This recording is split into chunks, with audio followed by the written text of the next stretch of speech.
The 10 toes down. Linebacker, Telvin Smith. You know, they say defense win championships, and we put that pressure on our back. We understood these last couple of weeks, everybody started doubting us a little bit, said the defense is a little shaky. We just had to get back Monday, come back and get right, man, and I'm telling you, we dug in and we fought 4 quarters for this one. You know they're going to be poking holes in your offense this week. Listen, we sticking together.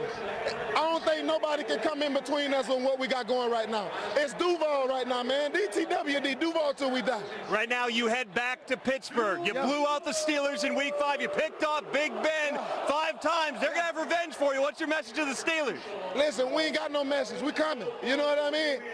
We going to prepare. Y'all do the same. Congrats, Telvin. Thank you. 10 toes down, Duval till we die. We love Telvin Smith here on the program. Did we love that game? I don't know, fewest points in a playoff game since 1997, but it led to this. The wild card weekend in the books. The Titans do move on to play the Pats Saturday in the divisional round in Foxborough. The Jags head back to Heinz Field for the rematch. The second time this year to battle the Steelers on Sunday. The defense is crazy. Blake Bortles, you said he had more rushing yards than passing yards. That's insane, but the more glaring thing to me in his stat line is that he did not throw an interception, and this team is 7-0 when he doesn't throw an interception. That's right, and I heard that there were defensive players saying, listen, if you just take care of the rock, we're going to have a chance to win this game. You know, I was on the show yesterday, NFL Today, and Boomer was talking about this offense and how the narrative will be as such that Blake Bortles can't win games and that the offense has no rhythm. And I said, man, you know, I'll politely say who cares to that, because that will be the narrative so many people will tell. But 1, they won the game. 2, that defense is phenomenal. And 3, if Blake Bortles plays a below average game and he doesn't turn over the rock and give his team a chance to win in the 4th quarter, this team could continue to shock people. This isn't, oh, it's the Jacksonville Jaguars. We're shocked that we're here. Guess what? They're here and they're kicking down the door. I can care less, even as an offensive player, I can care less how you win the game.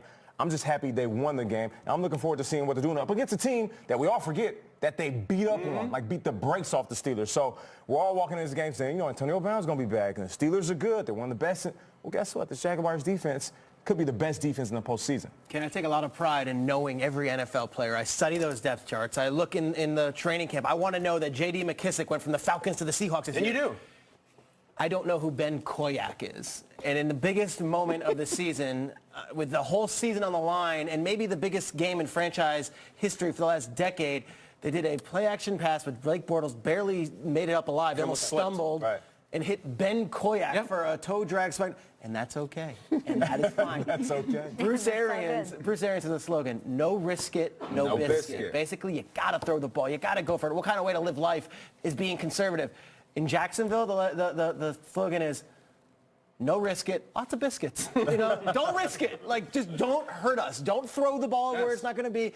Blake Bortles threw the ball out of bounds more than he threw. It doesn't matter. Jacksonville likes their biscuits limp, too. They like their limp biscuits. They like their limp biscuits. They do. Is that going to be enough, though, to be like, yo, Bortles, I'll tell you why don't lose the game for us? Is that enough to beat the Steelers in that offense? Okay. I'll tell you why. Because in the draft, they've gotten Jalen Ramsey and Dante Fowler with top 5 picks. Both those guys made the game-winning plays there. You knocked Tyrod Taylor out and then you intercept the ball. And in free agency the last couple of years, they got Boye, Campbell, Jackson, Gibson, and later round picks, Telvin Smith. They have top to bottom the best defense in the sport right now. You can beat anybody if you have a defense that good. You can beat anybody. And I feel like it's them in Minnesota. And it's a throwback to yesteryear of the Ravens and the Bears and even those Giants Strahan-led teams.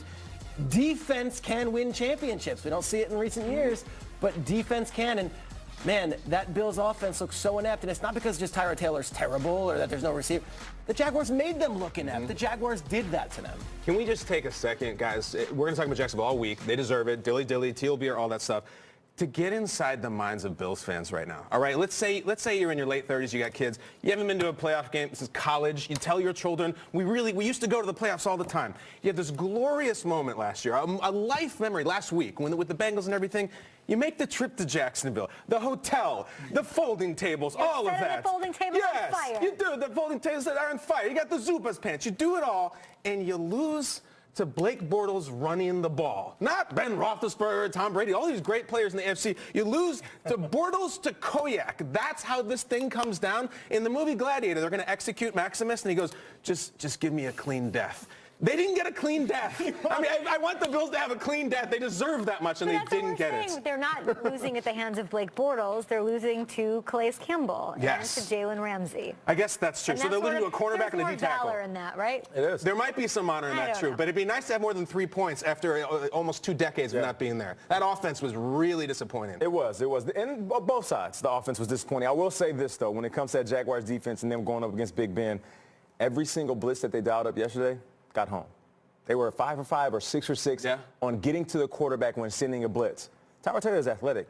Big Ben, not so much. Now, Big Ben might have more weapons around him, but if they're going to dial up blitzes and put pressure on Big Ben and get home, they'll have a great chance of upsetting this team. Because the defense is unbelievable, and they're playing well. Leonard Fournette doesn't look right. And whereas the first game when they played, I remember watching that blowout victory. Fournette went 80 yards. He's summoning Mike Mitchell. Leonard Fournette does not look right. He's not hitting the hole like he was in Week 5. The juice isn't there. So I don't know if that's his ankle. I don't know if that's just the rookie wall. He's hitting it. But they have no shot against Pittsburgh if Leonard Fournette is going to just lower his shoulder and go down for 2 yards every play. He's been playing for a full year at this point. Other side of the ball, Steelers, Non-stop I think, football. do have a shot up against the Jags because you might not want to test those corners. Use Lev Bell. You have Lev Bell. You can run a little bit on Jacksonville. I will say, because I'm thinking about this matchup now, spinning it forward. And this is, by the way, congratulations to the Bills on an insanely incredible season, and to the Jags who have their first playoff win since 2008. Who did they beat back in 2008? The Steelers. The Jags are 4-1. The Jags are 4-1 in Pittsburgh against Big Ben. That's awesome. And I We got a believe, game. I believe in weird Big Ben Steelers That year, splits. David Road Garrard, splits. David Garrard beat him twice in Him Jacksonville. against the Patriots splits. Splits I don't like when it comes to Big Remember, Ben. he says he wanted the Jaguars, too. He's like, well, you got him, Ben. You got him. All up. Much more coming up on Good Morning Football. The Rams are the